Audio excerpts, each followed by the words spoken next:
Owatonna High School boys basketball coach Josh Williams. The Huskies had a great game yesterday, score a win over Winona after playing a game against an awfully good team early in the week, John Marshall. Let's talk about the Winona game, though, fresh on the memory here.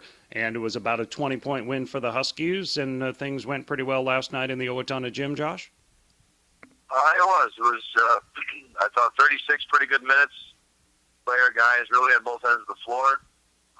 Especially after a couple of tough losses from Farmington and Jay, and come back to respond, I thought, in a really, really good way. Defensively, very good throughout the game. Forced about 22 turnovers from our press. I thought rebounded the ball really well. Rebounded, I think, 46 to 31. Individually, Alex Emmanuelson had arguably his best game of his career, really. 24 points, 9 boards, 3 or 4 steals. Just really stepped up for a big game for us. It was great to see.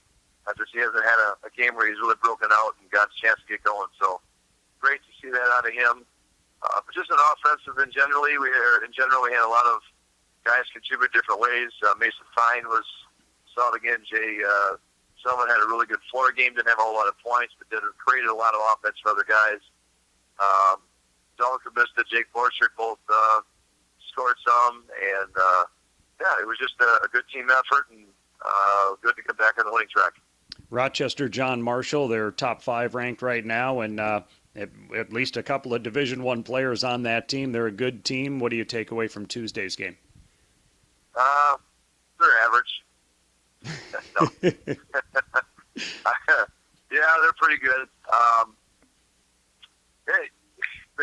They're probably the best. They're only about 6 or 7 deep. They don't have a lot of depth, but their starting 5 and the guy or two that they bring off the bench is probably the best it's probably been in 20, 25 years in the Big Nine.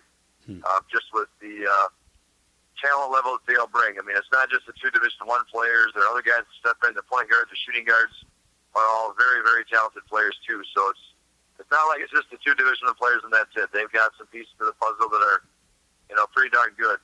And, we need to be on our A game, and we weren't even close to that, which is a bit disappointing. And as I said in the newspaper, a lot of that fell on my shoulders. We just didn't have them ready to go the way we needed. Yeah. Once we got on the floor, we didn't execute the way we needed. And it was a tough start. They hit 7 of the first 8 shots, and then we missed our first 9 or 10 shots. And we just never got into the game and never gained any sort of momentum or confidence. And we'll be better next time. No doubt in my mind we'll be better than we were the first time we played them. But, yep, very, very good team, and rightfully why they're a top 10 team in the state.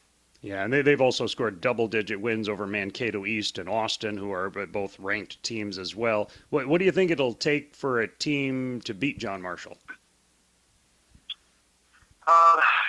Number one, they're going to have an off game. I mean, they just are. If they're clicking all cylinders, it's going to be tough to beat them. But, teams have those nights. They really do. And so it'll take a night where, JM is just not on top of their game.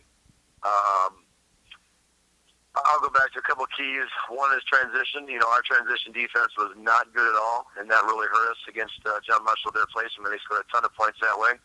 And rebounding is a key. And because of the length and size, if you give them more than one opportunity, they're probably going to score it. And again, we said we didn't do a whole lot of things right, and those are 2 things that we just didn't do very well. And so those things have to happen to where you make them beat you in a half court and you give them 1 shot at it. And that's it. And then offensively, you got to make plays. You got to be on your A game. When you get a good shot, you got to make it. And it'll take one team being on top of their game, especially offensively, and limit their easy baskets. And if you do that, there's always a chance. Mm-hmm. The coming week has you again on the road, very road-heavy early schedule. You go to Faribault on Tuesday. That'll be a Power 96 broadcast, by the way. And then go to Northfield on Friday. What's a scouting report on those clubs? Faribault, got a nice club. They return a lot of guys from the last year or 2. I have a Division I player himself in Kate Hart. I have a number of guards that can score it, and obviously Kate at 6'8", 6'9", that can shoot it and do a lot of different things. Presents some matchup problems. Just a good team. As for Northfield, same deal. They're a top 10 team in state. They play 3 big, if you will. We call them big guys. that all are really talented, skilled. So they present some extra problems themselves with really playing three posts that are big and talented.